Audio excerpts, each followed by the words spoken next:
जो पेंटागन की रिपोर्ट है वो अमेरिका को लेकर क्या कह रही है। अमेरिका को पीछे छोड़ने की कोशिश में है चीन।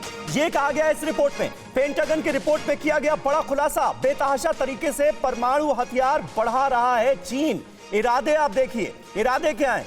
2030 तक चीन के पास हो सकते हैं 1000 परमाणु हथियार, यानी परमाणु हथियारों की होड़ में अमेरिका से आगे निकलने की फिराक में है चीन। 2030 का कर दिया गया है टारगेट फिक्स।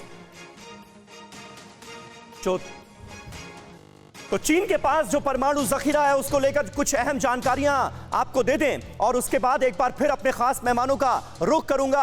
अमेरिका से वंदना जी हमारे साथ मौजूद हैं, उनके पास ही चलेंगे, लेकिन उससे पहले देखिए पेंटागन की रिपोर्ट क्या कह रही है। चीन अनुमान से कहीं अधिक तेजी से परमाणु हथियारों का विस्तार कर रहा है। परमाणु हथियारों की होड़ मची हुई नजर आ रही है ड्रैगन मुल्क में। परमाणु मोर्चे पर चीन अमेरिका को पीछे छोड़ना चाहता है, यही है मंशा चीन की। बीजिंग के पास 2027 तक 700 परमाणु हथियार हो सकते हैं और 2030 तक यह आंकड़ा 1000 से ज्यादा पहुंच सकता है। तो किस तरह की जंगी तैयारियां कर रहा है चीन, ये आप देखिए। परमाणु हथियारों के विस्तार के लिए बुनियादी ढांचे बना रहा है चीन और इसके लिए बुनियादी ढांचे पर जोर दिया जा रहा है। हमारे साथ तमाम खास मेहमान मौजूद हैं। वंदना जी, खुद अमेरिका के लिए पेंटागन की रिपोर्ट में जो बातें कही गई हैं और किस तरह से चीन में इस वक्त खास तौर पर परमाणु हथियारों को लेकर होड़ मची हुई नजर आ रही है कि अमेरिका से हम किसी तरह आगे निकल जाएं। 2030 का टारगेट फिक्स किया गया है, इसे अमेरिका किस तरह से देख रहा है?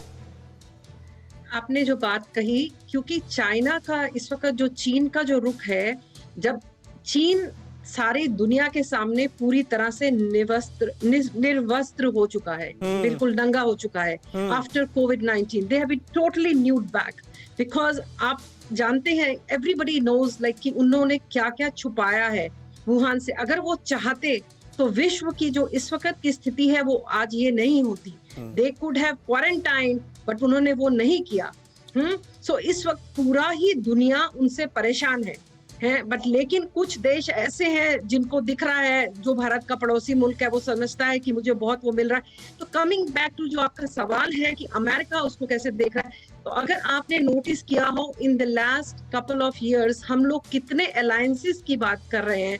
जहां G20, जहां पे भारत मेंबर भी नहीं है, वहां पे भी उनको इनवाइट किया गया। अभी CO26 की बात हुई, जहां ग्लासगो में वो हुआ है, वहां पे भी चाइना की एब्सेंस को फील किया गया है। देन वो क्वाड में देखा गया, क्योंकि बाकी जो नेशंस हैं, this is not only that America China से परेशाान है, पूरा विश्व चाइना से परेशान है और विश्व की ताकतों को इकट्ठे होना पड़ेगा। आपने देखा है कि एक अलायंस बना है जिसमें ऑस्ट्रेलिया है और उसमें अमेरिका है उसके साथ में, and then we do have Japan also. So everybody is troubled. It is a time for the world, because if we want China to show its right face, China को अगर सही आईना दिखाना है, तो विश्व की जो समस्त शक्तियां हैं उनको साथ में आकर के सिर्फ कागज पे काम नहीं करना, असल में काम करना पड़ेगा। तभी हम चाइना, क्योंकि चाइना रातों रात चाइना नहीं बना।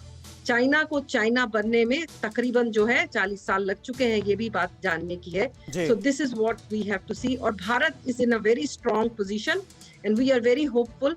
और ये चाइना की जो भीबड़ धमकियां बोलते हैं, आप उसको इतना आसानी से भी मत लीजिए, बट लेकिन उसको इग्नोर भी नहीं किया जा सकता। बिल्कुल बिल्कुल सही बात है।